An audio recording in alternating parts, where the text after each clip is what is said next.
It is a Tuesday morning in a San Francisco Bay Area office, and Karthik Raghunathan has just read an email that could end his life in the United States. Not a personal email, a lottery result. The H-1B came back negative, again, and the work he has spent a decade preparing for, the work of making artificial intelligence safe before it reaches millions of people, now has a clock on it he cannot control. We are breaking down everything you need to know. Check the timestamps on your screen to jump straight to the segment that impacts you more.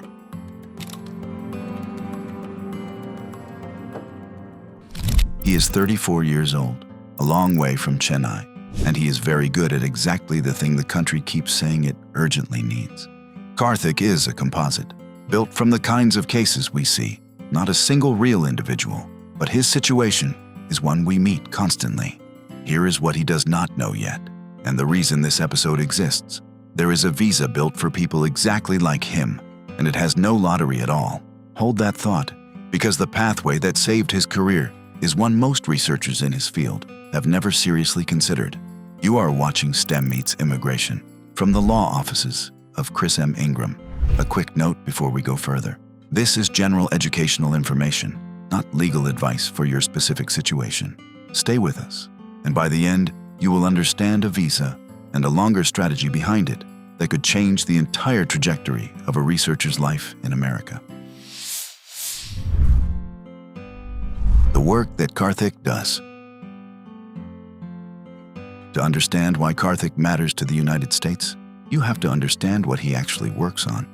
Every time you use an AI system, every search, every generated response, every automated decision, something is working in the background that most people never think about. It is a question, a simple but enormous question. How do we know the AI is doing what we actually want it to do? Not what we told it to do literally, not what it was optimized for in training, what we actually want, what serves human values, what does not cause harm when deployed at scale across millions of interactions. That question is the entire field of AI alignment, and the people who work on it are among the most consequential researchers in technology today. Then, there is a related field, red teaming, the practice of deliberately attacking AI systems, simulating misuse, probing for failure modes, stress testing guardrails before a model reaches the public. The engineers who do this work are, in effect, the immune system of AI deployment. They find the vulnerabilities so bad actors cannot. The 2026 International AI Safety Report, chaired by Turing Award winner Yoshua Bengio and backed by more than 100 independent experts from 30 countries, documented what researchers in this field have known for some time. General-purpose AI capabilities continue to advance rapidly. The gap between those capabilities and the safety infrastructure designed to manage them is not closing, it is widening. The World Economic Forum reported in 2025 that only 14% of organizations believe they have the AI security talent they need. Only 14%. Meanwhile, U.S. job postings for AI engineers rose by 143% year over year in 2025. The demand for alignment and red teaming expertise specifically has no ceiling in sight. The engineers who do this work are not building features. They are building trust. And right now, the United States does not have enough of them. Some of the ones it does have are leaving, not by choice, by lottery. Karthik is one of them. And to understand the stakes of losing him, it helps to look at where this whole field came from. The immigrant who built the field. Karthik is not the first person in this story to cross borders and change what AI can do. The field he works in was shaped more than by almost anyone by an immigrant. Consider the man who chaired that safety report. His name is Yoshua Bengio. He was born in Paris in 1964 to a Sephardic Jewish family who had emigrated from Casablanca, Morocco. When he was 12, the family moved again, this time to Montreal, Quebec, in search of a more open and inclusive society. He grew up in Montreal. He studied at McGill University, earning his bachelor's degree in electrical engineering, then his master's and PhD in computer science. After completing his doctorate, he came to the United States as a postdoctoral researcher, first to MIT, working under Michael Jordan, then to AT&T Bell Labs. Those years in American research institutions mattered they placed him inside the tight-knit, emerging community of researchers who believed neural networks were worth pursuing at a time when the broader field had largely written them off. In 1993, he returned to Montreal as a faculty member at the Université de Montréal. He would not leave again. He founded MILA, the Quebec AI Institute, and turned it into one of the most productive AI research centres in the world. He won the 2018 Turing Award alongside Geoffrey Hinton and Yann LeCun, the prize often called the Nobel Prize of Computing, for foundational contributions to deep learning. He chaired the inaugural International AI Safety Report, bringing together over 100 experts across 30 countries to document the risks of advanced AI systems. In 2025, he launched Law Zero, a non-profit dedicated to building AI systems that are honest and transparent. Time named him one of the 100 most influential people in AI in 2025. Bengio has said clearly what he believes about the moment we are in, that the investment in making AI more capable is running vastly ahead of the investment in making it safe, and that this imbalance is not a footnote, but the defining risk of the current era.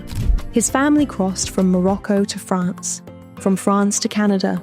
He crossed from Canada to American research institutions and back. Every one of those crossings contributed to the formation of one of the most important minds in the history of artificial intelligence. That is the story of what international movement makes possible, and it is precisely the story that an immigration system built on lotteries and uncertainty puts at risk every year. Karthik's immigration strategy. Now back to Karthik, and to that lottery email. He completed his master's degree at IIT Madras, then his PhD at Carnegie Mellon University's Language Technologies Institute, one of the most respected AI research programs in the world. His doctoral work focused on interpretability methods for large language models, techniques for understanding why a model produces a given output, and identifying the internal representations that drive its decisions. It is foundational work for alignment. You cannot align a system you cannot interpret. After his PhD, he joined a leading AI safety organization in the Bay Area. His team was building evaluation frameworks, benchmarks designed to test whether AI models behave safely across a wide range of deployment scenarios, including high-stakes applications in healthcare, finance, and national security infrastructure. His work appeared in peer-reviewed publications. He was cited independently. He had been invited to serve as a reviewer for NeurIPS and ICLR, two of the most selective AI conferences in the world. His evaluation frameworks were being adopted by organizations beyond his own employer. He was, by any fair assessment, doing exactly the kind of work the United States has decided it needs. And then the H-1B lottery came back negative. His employer wanted to keep him. They had been sponsoring his petition. But the weighted lottery's unpredictability, combined with the rising legal costs of sponsorship for smaller organizations, created a pressure point that nobody had a clean answer for. Karthik found BreakthroughUSA.com. He read about the O-1A. He called the law offices of Chris M. Ingram. As attorney Chris M. Ingram explains, Karthik's profile had more going for it than he realized. He was thinking about what he lacked. He did not have a major award. He was not a household name. But the O-1A does not require any of that. What it requires is documented extraordinary ability at the top of your field. He had peer-reviewed publications. He had independent citations. He had invitations to review for NeurIPS and ICLR. He had evaluation frameworks that other organizations were using. He had a clear record of contribution to a field the U.S. government has explicitly identified as a national priority. We built the case from what was already there. What makes an AI safety researcher an O-1A candidate? So what did his lawyers see that Karthik could not? To answer that, you have to understand the visa they were reading his record against. The O-1A is for individuals with extraordinary ability in science, education, business, or athletics. For an AI safety researcher, the relevant criteria almost always cluster around three areas. First, original contributions of major significance, interpretability tools, evaluation frameworks, alignment methodologies. red teaming protocols adopted beyond the researcher's own organization. These are original contributions, and if they have been cited independently, adopted by peers, or referenced in policy discussions, they carry additional weight. Second, scholarly publications and peer recognition. Publications in NeurIPS, ICLR, ICML, VSECT, the Journal of Artificial Intelligence Research, or specialist safety venues all count. Peer reviewer invitations from these same conferences demonstrate recognition by the field's leadership. Third, a critical or essential role at a distinguished organization. AI safety organizations that have published research, received government or philanthropic funding, or been cited in policy documents qualify as distinguished in this context. A researcher leading an evaluation team or owning a benchmark workstream holds a critical role. Supporting these three, a high salary relative to peers and expert letters from independent researchers who have engaged with the work round out a strong petition. As attorney Chris M. Ingram puts it, AI safety is one of the clearest cases for the O-1A in the current environment. The field has been designated a national priority by multiple federal agencies. The work has direct implications for public safety and national security, and the talent pool is genuinely small. US CIS adjudicators are increasingly familiar with this framing. The case, presented well, is a strong one.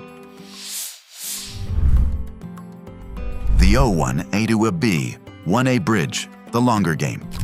Here is where the strategy gets interesting, and where most people stop too early. Karthik's situation includes a dimension that applies to a significant proportion of the firm's AI safety clients. He is Indian-born. The O-1A is a non-immigrant visa. It solved his immediate problem. No lottery, no cap, premium processing available, a fast decision. His status was secured. His work continued. But Karthik's long-term goal is permanent residence.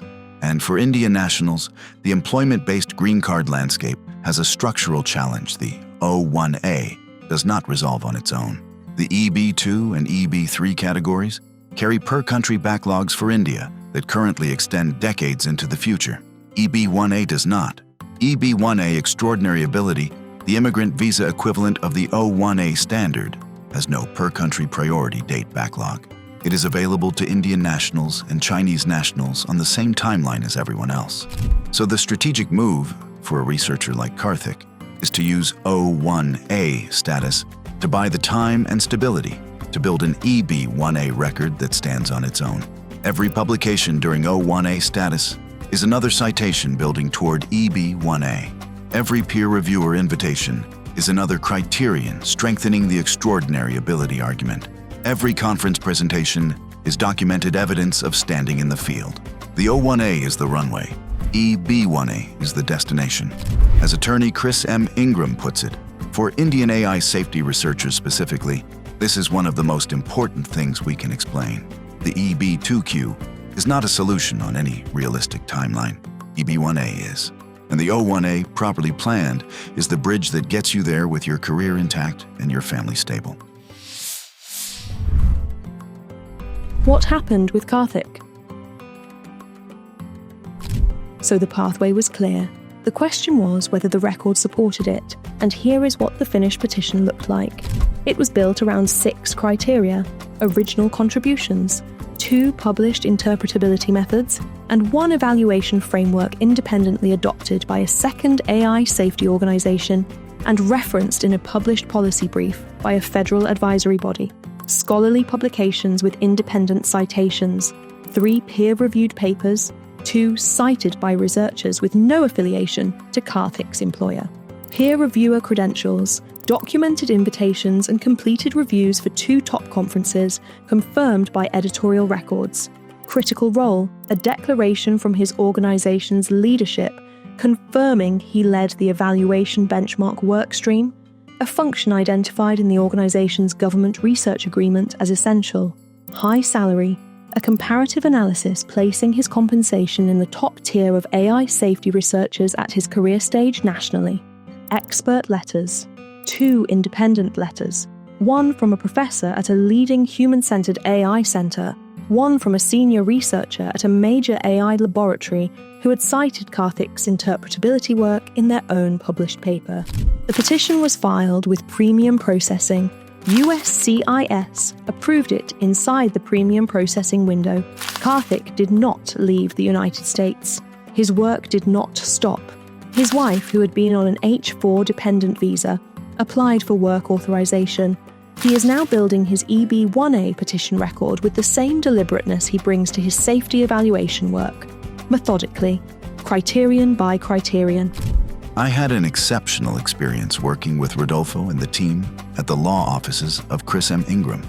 From the very beginning, they were clear, professional, and supportive throughout my EB-1A journey.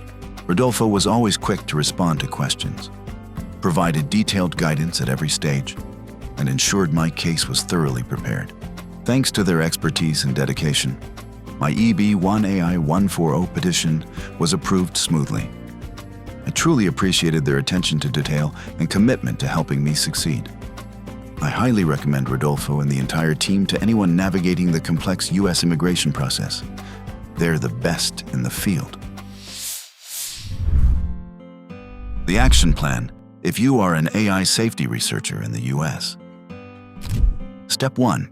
Understand that AI safety is an explicitly designated national priority. The White House Executive Order on AI of October 2023, the National AI Initiative Act, and the work of the U.S. AI Safety Institute at NIST all formally identify AI safety research as strategically critical. That policy infrastructure directly supports the national importance argument in both an O-1A and an eventual EB-1A petition. Step 2. Track your interpretability and evaluation outputs separately from your employer's broader program. Red teaming protocols you designed, evaluation benchmarks you built, alignment methodologies you developed. Document what is specifically attributable to you. USCIS distinguishes individual contribution from collective output. And in a field as collaborative as AI safety, that distinction has to be built into your records from the start, not reconstructed later. Step 3. Treat peer reviewer invitations as immigration evidence, not just professional courtesy. Every review request from a top-tier venue is a documented indicator of your standing in the field. Accept them. Keep the records. Step 4. Build your expert letter network outside your employer. The strongest letters come from researchers at independent institutions who have engaged with your specific work, not your manager, not your collaborators. Independent validators who can speak to your contribution without a professional relationship means that USCIS will discount. Step 5. Start the O-1A conversation before the lottery cycle does. The engineers who call us after a lottery failure are in a harder position than the ones who call before. The O-1A is a planning tool. Use it from a position of strength. While your status is stable, your record is current, and your employer can still provide documentary support. Yoshua Bengio's family moved from Casablanca to Paris, from Paris to Montreal. He moved from Montreal to MIT, to Bell Labs, and back to Canada. And from that base, built a career that changed what artificial intelligence can do and how seriously the world takes its risks. He has said the investment in AI safety runs 1,000 to 1 against the investment in raw capability, and that the gap between what AI can do and what we understand about how it does, it is not closing fast enough. The researchers in the United States working to close that gap are doing some of the most important technical work on the planet right now. Some of them are on H-1B visas. Some of them have no idea that the O-1A and eventually the EB-1A can give them the stability to keep doing it. One quick question before you go, and we would like your answer in the comments. Keep it general, please, no personal details or case specifics. In your field, what is the one credential you think gets overlooked when people judge their own record? Just name the category. We read them. If you want to see how a record like Karthik's gets built into an O-1A and then into a green card, visit breakthroughusa.com. The law offices of Chris M. Ingram has spent more than 2 decades building immigration cases for exceptional researchers at the frontier of their fields. And here is where we are headed next. The O-1A got Karthik in the door, but an extraordinary ability case lives or dies on one thing most researchers get wrong: the expert letters And next time, we open up exactly what separates a letter that carries a petition from one that quietly sinks it. The difference is not who signs it. It is something almost nobody plans for in advance.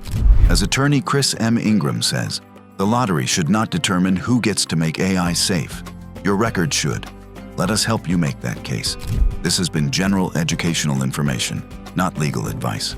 For guidance on your own situation, speak with a qualified immigration attorney.